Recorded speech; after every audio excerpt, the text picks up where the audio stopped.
welcome back to Argentina. Thank you very much. Pleasure to be here. After a long time, Yamabaya returned to Argentina more than 10 years ago. That's true. Yeah, right. I'm happy to be here, to be back, and to have the possibility to do some shows with Yamabaya. How was the show and this new tour in South America? Awesome. Really, the receptance, the audience were great. You know, like in every country, people were really happy to see us. In the pandemic, you shared with a lot of people for the show, for the celebration of getting from the moment. Yeah. How was feeling? How you feel playing the show without audience? It was weird. It was kind of weird. We had a few people because they had some like boxes on the top, like VIP compartments, and there were fans allowed. So we had like 30 or 50 people there in the boxes, and they were kind of like being the audience. So at least somebody was there to give a kind of response. So it was not completely naked, but it was completely totally weird. Yeah, sure.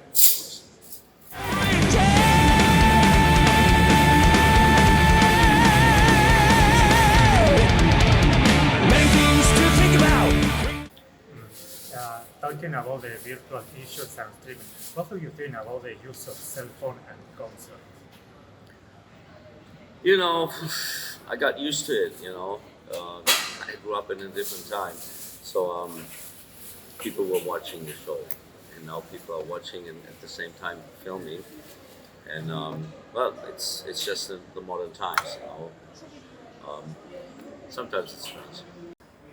I don't know why the human being choose to put cell phones in our lives. It's very strange. Yeah, well, it's a natural development. Like did humans invent the telephone or or other kinds of communication?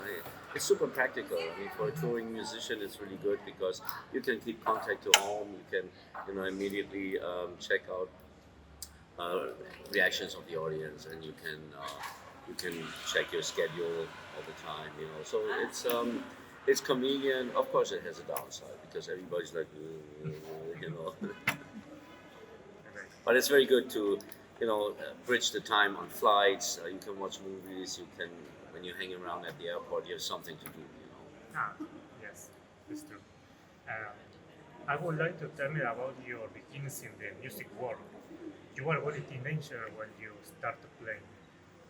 Yeah, I was like 12 years old, I think, or even more, even less. Well, actually, I wanted to play drums, but my parents thought it's too loud, so they bought me a guitar, and I started playing guitar. I kind of liked it.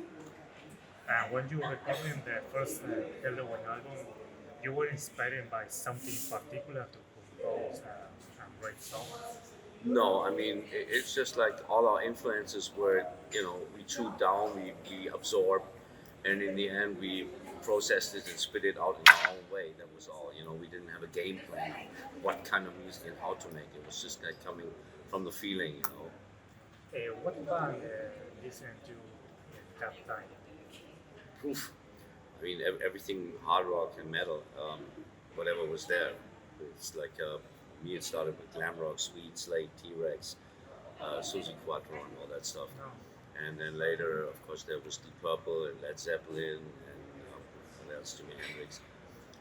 Then later on, there was Sex Pistols, Ramones, and of course everything, the new wave of British heavy metal that came up. And then it was the German band Scorpions, and later Accept came on. And so that was kind of like the basis. Motorhead, ACDC, and all that stuff. At the time that the Keeper of the Seven Heaven was a popular band, how did you make the decision to leave the band? Well, the situation was not so good at Helloween anymore. There's like two managements and a band internal. There was too many like discussions and disagreements, I didn't feel well with long tours. It was like not good for me, and well, one thing led to another, and I tried to change it, but I couldn't love it anymore like this. I tried to change it, I couldn't change it, so I had to leave it. That's it. Since you returned to Helloween, the band is back on the popular charts. How do you experience all these success? It's amazing. I'm super happy with this, and I'm super happy that in the band internally it's going well. The management does a great job, and the fans give us a lot of acceptance. I mean, many people have been waiting for that, and it's nice to have it. They are planned for a new Helloween album. Yeah, we're working on it. Everybody's songwriting.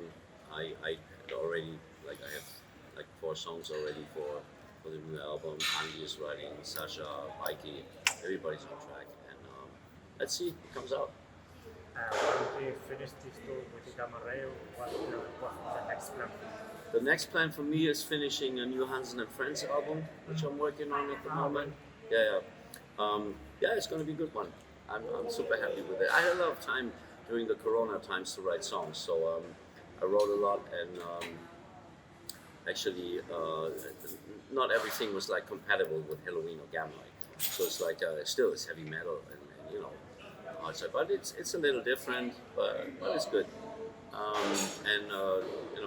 My companions Ike and Alex and my son Tim, he's in that project as well.